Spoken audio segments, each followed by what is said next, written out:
আসসালামু আলাইকুম, কেমন আছেন সবাই? তো আজ আমি আবারও চলে এসেছি আপনাদের সামনে নতুন একটি ভিডিও নিয়ে। তো আজ ভিডিওতে আমি এঁকে দেখাবো বাঁশ ঝাড় এঁকে দেখাবো এখানে। তো আমি প্রথমে এভাবে করে স্কেল দিয়ে কিছু দাগ টেনে দিচ্ছি এভাবে করে। তো এভাবে জোড়ায় জোড়ায় আমি 3টা দাগ টেনে দিয়েছি।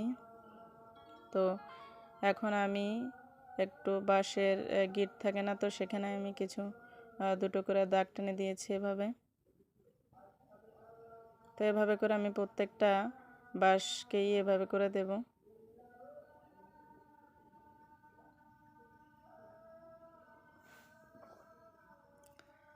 তো এভাবে করে দেওয়ার পরে এখন আমি বাঁশের কিছু পাতা ডালপালা এঁকে দিচ্ছি এভাবে। তো এভাবে করে আমি এঁকে দিচ্ছি। তো আপনারা চাইলেও এভাবে এঁকে নিতে পারেন, যারা আঁকতে চাচ্ছেন তাদের জন্য বলছি। তো এভাবে করে আমি এখন বাঁশের পাতা এঁকে দিচ্ছি। আপনারা যারা আর্ট করতে ভালোবাসেন, আর্ট দেখতে ভালোবাসেন, পছন্দ করেন, তো আজকের এই ভিডিওটা তাদের জন্য। যারা আঁকতে চাচ্ছেন, আঁকতে ভালোবাসেন, তো আজকের এই ভিডিওটা আপনাদের জন্য। আপনারা চাইলে এঁকে নিতে পারেন। তো আমি এখানে পেন্সিল দিয়ে এঁকে নিচ্ছি, পেন্সিল স্কেচ করে নিচ্ছি, পেন্সিল কালার করে দিচ্ছি। তো আপনারা চাইলে কালারও করে নিতে পারেন। তো আমি এভাবে করে বাঁশের পাতা এঁকে দিচ্ছি।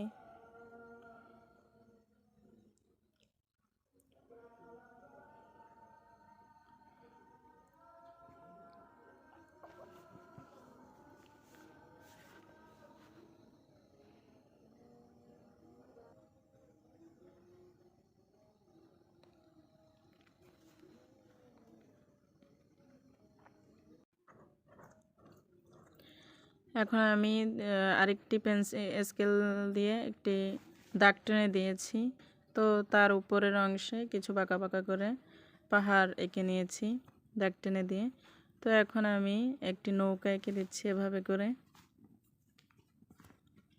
তো নৌকা এঁকে দিয়েছি। তো এখন নিচের অংশটা একটু ডার্ক করে দিচ্ছি। তো এখন উপরে যেই ইয়েটা দিয়েছি, তো সেটাতে এখন একটু দাগ টেনে দেবো এভাবে করে। তখন নৌকাটাকে একটু কালো করে দিয়েছি। তখন পাহাড়টাকে একটু হালকাভাবে পেন্সিল দিয়ে স্কেচ করে দিচ্ছি।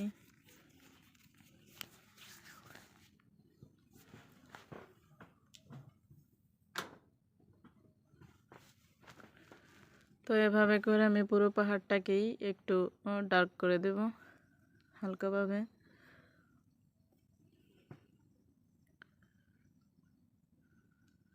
তো এখন নিচেও একটু হালকাভাবে করে দিচ্ছি এভাবে। তো এখন কিছু পাখি এঁকে দেবে এভাবে। তো এখন বাঁশগুলোকে একটু হালকাভাবে ডার্ক করে দিচ্ছি, স্কেচ করে নিচ্ছি পেন্সিল দিয়ে এভাবে।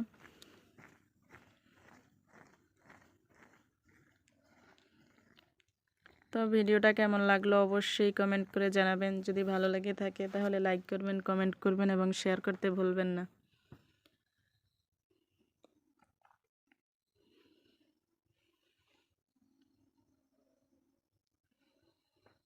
তো এভাবে করে আমি আরেকটি বাঁশ এঁকে দিয়েছি পাশ দিয়ে। তো এখন বাঁশটাকেও একটু হালকাভাবে ডার্ক করে দিচ্ছি। তো এভাবে করে দেওয়ার পরে কিছু পাতা এঁকে দেবো এই জায়গা দিয়ে। তো নেক্সট ভিডিও দেখার আমন্ত্রণ রইল। আজ এ পর্যন্তই।